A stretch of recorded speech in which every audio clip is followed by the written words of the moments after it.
Alhamdulillah. Alhamdulillahilladzi hadana ila dinil Islam wa ila tariqil mustaqim. Asyhadu an la ilaha illallah wahdahu la syarika lah al-malikul haqqul mubin.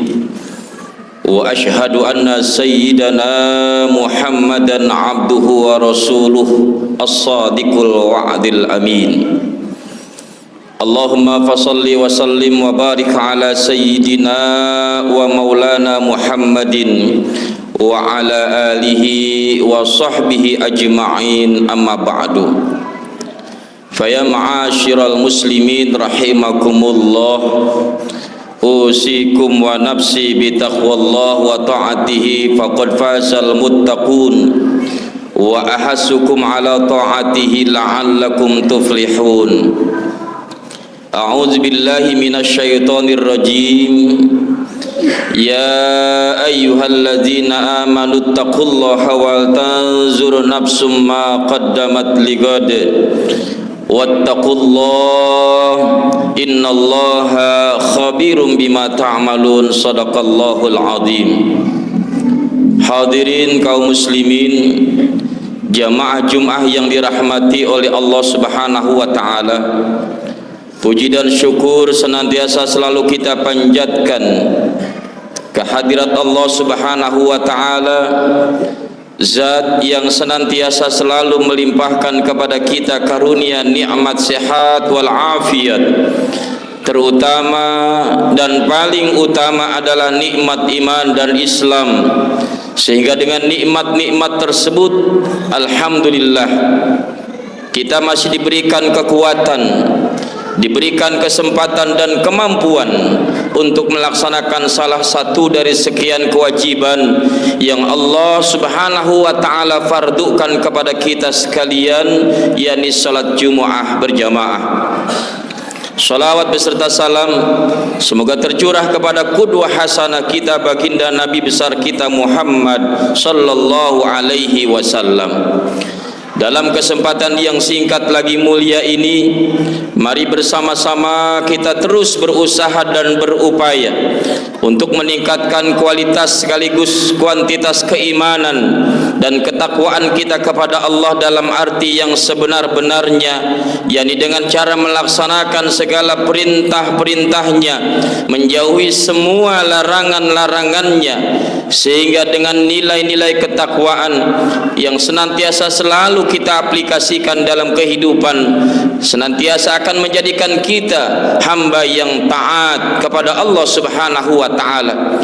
Dengan nilai-nilai ketakwaan yang selalu kita jalankan dalam kehidupan senantiasa akan menjadikan kita umat yang selalu ittiba dan senantiasa selalu mahabbah kepada Rasulullah sallallahu alaihi wasallam. Dan dengan nilai-nilai ketakwaan yang selalu tertanam dalam sanubari kita senantiasa akan menghiasi diri kita dengan akhlak yang mulia, sehingga insyaallah dengan itu semua kita akan digolongkan kepada hamba-hambanya yang muttaqin, hamba-hamba yang termulia dan dimuliakan di sisi Allah Subhanahu wa taala. Hadirin sidang Jumat yang dirahmati oleh Allah Subhanahu wa taala, setiap manusia pasti menginginkan selamat dalam hidupnya, pasti menginginkan bahagia dalam menjalani kehidupannya, pasti menginginkan mulia sepanjang hidupnya. Ada manusia yang menyandarkan kebahagiaan dan kemuliaan terhadap harta benda yang dimilikinya, sehingga ia beranggapan bahwa dengan harta yang dimilikinya ia akan menjadi orang yang mulia. Ada orang yang bersandarkan kemuliaannya terhadap popularitas, sehingga ia beranggapan dengan popularitas yang ia miliki ia akan mendapatkan kemuliaan dalam hidupnya. ada pula manusia yang menyandarkan kemuliaannya dengan jabatan dan kedudukan yang dimilikinya, sehingga ia beranggapan dengan jabatan dan kedudukan yang tinggi ia akan menjadi manusia terhormat dan termulia di hadapan orang lain. Namun itu semua bersifat sementara. Kekayaan dan harta benda yang kita miliki akan habis pada waktunya. Jabatan dan kedudukan yang tinggi pun akan habis setelah habis masanya. Begitu pula popularitas yang kita dapatkan akan berakhir dan akan hilang seiring berjalannya waktu. Maka sebagai orang yang beriman kepada Allah Subhanahu wa ta'ala, ketika kita ingin mendapatkan kemuliaan di sisi Allah Subhanahu wa ta'ala, tak lain dan tak bukan adalah kita harus memiliki ketakwaan yang tinggi terhadap Allah Subhanahu wa ta'ala. Karena Allah Subhanahu wa ta'ala sudah menyatakan di dalam Al-Quran, inna akramakum indallahi atqakum, sesungguhnya yang paling mulia di antara kalian di sisi Allah Subhanahu wa ta'ala adalah mereka yang paling bertakwa di hadapan Allah Subhanahu wa ta'ala. Orang yang bertakwa senantiasa akan selalu menjalankan apa yang diperintahkan oleh Allah, senantiasa akan selalu berusaha meninggalkan apapun yang dilarang oleh Allah Subhanahu wa ta'ala. Orang yang bertakwa senantiasa akan menyelaraskan antara kehidupan ruhaninya dengan kehidupan jasmaninya, menyeimbangkan sikap dan perbuatannya, menyeimbangkan antara ucap dan tingkah lakunya. Senantiasa yang ia harapkan adalah ridho dari Allah Subhanahu wa ta'ala. Orang yang bertakwa akan senantiasa memiliki sifat mawas diri, karena apapun yang ia lakukan di alam dunia ini, baik yang bersifat ibadah secara langsung kepada Allah Subhanahu wa ta'ala maupun sesuatu yang bersifat muamalah, hubungan sosial dengan sesama manusia, ia akan selalu merasa diawasi oleh Allah Subhanahu wa ta'ala. Baik dalam keadaan sendiri atau bersama-sama, ia akan selalu berhati-hati karena ia merasa apapun yang ia lakukan selalu diawasi oleh Allah Subhanahu wa ta'ala. Maka oleh karena itu, nilai-nilai ketakwaan harus senantiasa tertanam dalam diri kita, yang intinya adalah bagaimana kita bisa melaksanakan apa yang diperintahkan oleh Allah dan menjauhi apapun yang dilarang oleh Allah Subhanahu wa ta'ala. Di dalam surat Ali Imran ayat 112, Allah Subhanahu wa ta'ala berfirman, duribat alaihimuz zillatu aynama sukifu illa bihablim minallah wa hablim minan nas. Kata Allah Subhanahu wa ta'ala, di mana saja kalian berada, kalian akan mengalami kehinaan dalam hidupnya, kecuali ketika dia bisa menjaga hubungan yang baik dengan Allah Subhanahu wa ta'ala secara vertikal, yang kita kenal dengan istilah hablum minallah, dan dia juga mampu menjaga hubungan yang baik dengan sesama manusia secara horizontal, yang kita kenal dengan istilah hablum minan nas. Ini adalah merupakan rangkuman daripada nilai-nilai ketakwaan yang ada dalam diri kita, karena orang-orang yang bertakwa tidak hanya memikirkan kesolehan secara personal, dia rajin ibadah kepada Allah, tapi orang-orang yang bertakwa juga selalu berusaha menjadi manusia yang soleh secara sosial. Maka dalam ayat ini kita diingatkan, ketika kita ingin mulia hidup di hadapan Allah, ketika kita tidak ingin mengalami kehinaan dalam hidup ini, kita harus bisa menjaga hubungan yang baik kepada Allah, dan harus bisa juga menjaga hubungan yang baik kita dengan sesama manusia. Hablum minallah, menjaga hubungan yang baik dengan Allah dengan senantiasa selalu berusaha mendekatkan diri kepada Allah, melaksanakan yang diperintahkan oleh Allah, baik amaliyah-amaliyah yang diwajibkan oleh Allah maupun amaliyah-amaliyah yang disunnahkan oleh Rasulullah sallallahu alaihi wasallam. Betapa indahnya satu bulan yang lalu ketika kita berada di bulan suci Ramadan, di mana Ramadan telah mendidik kita agar kita menjadi manusia yang bertakwa, la'allakum tattaqun. Kita ditempa, kita dididik, kita dibina, diberikan berbagai macam pengalaman oleh bulan yang disebut dengan bulan Ramadan, agar kualitas keimanan kita meningkat satu tingkat di hadapan Allah, menjadi manusia-manusia yang muttaqin. Kita sebagai orang yang beriman selalu berusaha di bulan tersebut untuk menjaga hubungan yang baik dengan Allah Subhanahu wa taala. Kita tingkatkan kualitas ibadah salat kita, kita jaga kualitas ibadah puasa kita. Kita senantiasa berusaha selalu membaca Al-Qur'an, kita selalu berusaha bersedekah dan lain sebagainya. Yang mana itu semua adalah satu jalan, satu proses, satu perjalanan untuk menjadi manusia-manusia yang bertakwa kepada Allah Subhanahu wa taala. Akan tetapi kesolehan secara personal saja tidak cukup untuk menjadikan kita mulia di hadapan Allah, tapi juga kita harus menjaga kesolehan secara sosial, menjalin hubungan yang baik dengan sesama manusia. Dan orang yang bertakwa senantiasa berusaha untuk berbuat, bersikap dan berucap sesuai dengan apa yang diajarkan oleh Allah dan Rasul sallallahu alaihi wasallam. Orang yang bertakwa senantiasa akan selalu berusaha menjaga lisannya untuk tidak menyakiti dan melukai perasaan orang lain. Orang yang bertakwa kepada Allah senantiasa selalu berusaha untuk menjaga sikap dan perbuatannya, jangan sampai menzalimi orang lain. Kita tidak boleh berbangga diri hanya karena kita rajin melaksanakan ibadah salat.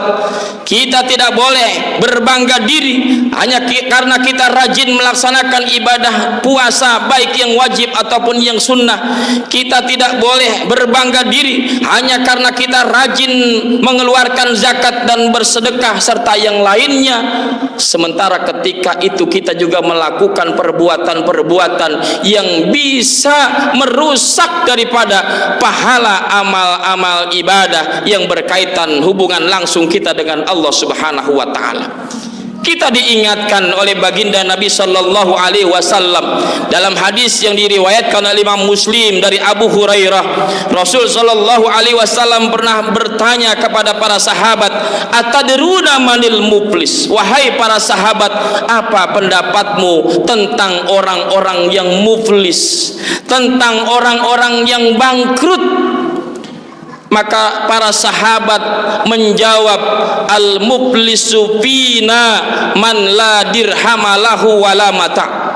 Menurut pendapat kami ya Rasulullah, bahwa orang-orang yang muflis, orang-orang yang bangkrut itu adalah orang yang tidak memiliki harta benda, orang yang tidak memiliki mata pencaharian dalam hidupnya.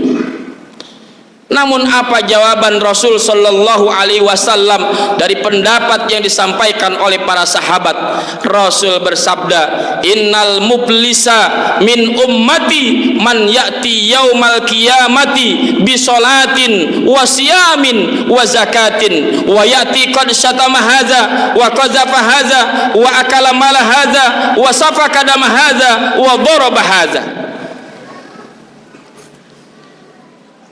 Sesungguhnya orang-orang yang bangkrut, kata Rasul sallallahu alaihi wasallam, adalah mereka yang datang menghadap Allah pada hari kiamat membawa pahala salat, membawa pahala puasa, membawa pahala zakat. Tapi dia juga datang kepada Allah Subhanahu wa taala membawa dosa ketika ia hidup di alam dunia. Yang pertama adalah dosa pernah mencaci maki, mencela dan menghina orang lain, membawa dosa pernah menuduh dan memfitnah orang lain, membawa dosa pernah membunuh orang lain, membawa dosa pernah memakan harta orang lain, dan membawa dosa pernah memukul orang lain ketika hidup di alam dunia, dan dia tidak sempat dan tidak mau meminta maaf kepada orang-orang yang pernah dizoliminya. Maka ketika itu terjadi dan dialami oleh seseorang ketika menghadap Allah Subhanahu wa taala, fayu'ta min hasanatihi wa hadza min hasanatihi. Orang yang datang kepada Allah pada hari kiamat, yang digolongkan orang yang bangkrut oleh Rasulullah SAW, ketika ia membawa pahala yang begitu banyak dari amal ibadahnya, namun dibarengi dengan membawa dosa yang begitu banyak terhadap sesama manusia, maka akan diambil semua kebaikan-kebaikannya. Hadza min hasanatihi wa hadza min hasanatihi. Semua kebaikan pahala yang ia bawa ke hadapan Allah akan diambil oleh Allah Subhanahu wa taala. Karena pada hari kiamat di yaumul hisab nanti akan ada orang yang datang menghadap Allah memohon keadilan kepada Allah. Ya Rabb, benar orang ini datang kepadamu membawa pahala salat, tapi ketika di alam dunia dia pernah mencaci maki saya, dia pernah mencela saya, dia pernah menghina saya. Saya mohon keadilanmu ya Rabb. Maka pahala salatnya diambil oleh Allah dan diberikan kepada orang yang pernah dicaci maki ketika di alam dunia. Datang lagi orang kepada Allah, ya Allah, benar orang ini datang kepadamu membawa pahala puasa, tapi ketika di alam dunia ia pernah memfitnah saya, pernah menuduh tanpa bukti terhadap saya, sehingga tercemar kebaikan saya, nama baik saya di hadapan manusia. Maka diambillah pahala puasanya oleh Allah dan diserahkan kepada orang yang pernah difitnahnya ketika di alam dunia. Datang lagi orang menghadap Allah, ya Allah, benar orang ini datang kepadamu membawa pahala zakat, tapi ketika di alam dunia ia pernah korupsi, ia pernah mengambil harta yang bukan haknya, ia pernah mengambil harta saya mohon keadilanmu ya Rabb. Maka diambillah pahala zakatnya, diserahkan kepada orang yang hartanya pernah ia ambil ketika di alam dunia yang bukan haknya. Habis pahala sholatnya, habis pahala zakatnya, habis pahala puasanya. Fa'in paniyat hasanatu qabla ayyuqdoma alai.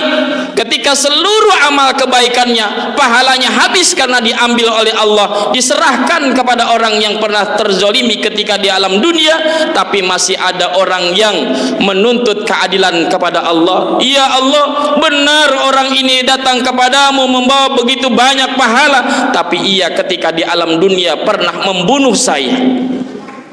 Datang lagi yang lain, orang ini pernah memukul saya.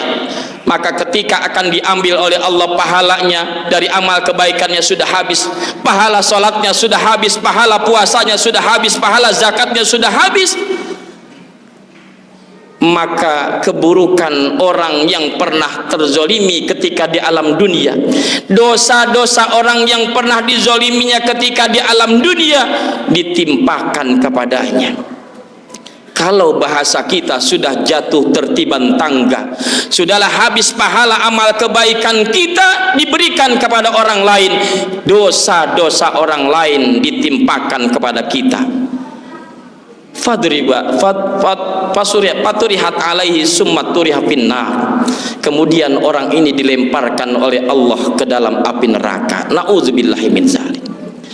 Maka dari hadis ini bisa kita ambil satu pelajaran, bahwa menjaga hubungan yang baik dengan Allah wajib hukumnya. Begitupun menjaga hubungan yang baik dengan sesama manusia wajib kita jaga dan kita pelihara.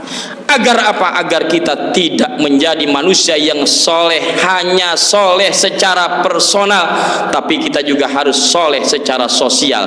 Agar kita menjadi manusia yang baik di hadapan Allah, baik pula di hadapan manusia. Agar kita menjadi manusia yang bisa menjaga hubungan yang baik dengan Allah, dan bisa juga menjaga hubungan yang baik dengan sesama manusia.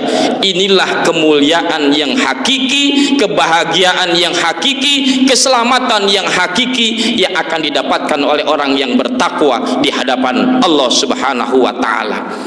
Mudah-mudahan Allah Subhanahu wa taala memberikan kekuatan dan keistiqomahan terhadap ketakwaan yang sudah Allah berikan kepada kita ketika kita menjalankan proses ibadah di bulan Ramadan. Kita jaga dengan sebaik-baiknya di 11 bulan ke depan ini, agar kita menjadi manusia-manusia yang paripurna, manusia-manusia yang bertakwa, manusia-manusia yang dijamin kemuliaannya oleh Allah Subhanahu wa taala. Sebab orang yang dimuliakan oleh Allah sudah pasti dia akan dimuliakan oleh makhluknya. Tapi sebaliknya, orang yang dihinakan oleh Allah, sebesar apapun usaha ia untuk menjadi manusia yang mulia, dia akan tetap hina di hadapan makhluknya.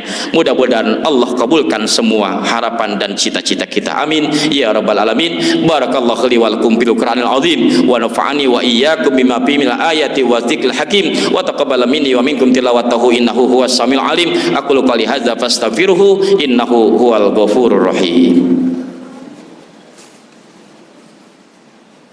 Allahumma sholli ala sayyidina Muhammad wa ala sayyidina Muhammad. Alhamdulillah, alhamdulillahi hamdan katsiran kama amar. Asyhadu an la ilaha illallah wahdahu la syarika la irghamal liman jahada bi wa kafar. Wa asyhadu anna sayyidina Muhammadan abduhu wa rasuluhu sayyidul khalaiqi wal bashar. Allahumma fashalli wa sallim wa barik ala sayyidina wa maulana Muhammadin wa ala alihi wa ashabihi wa sallama tasliman katsira.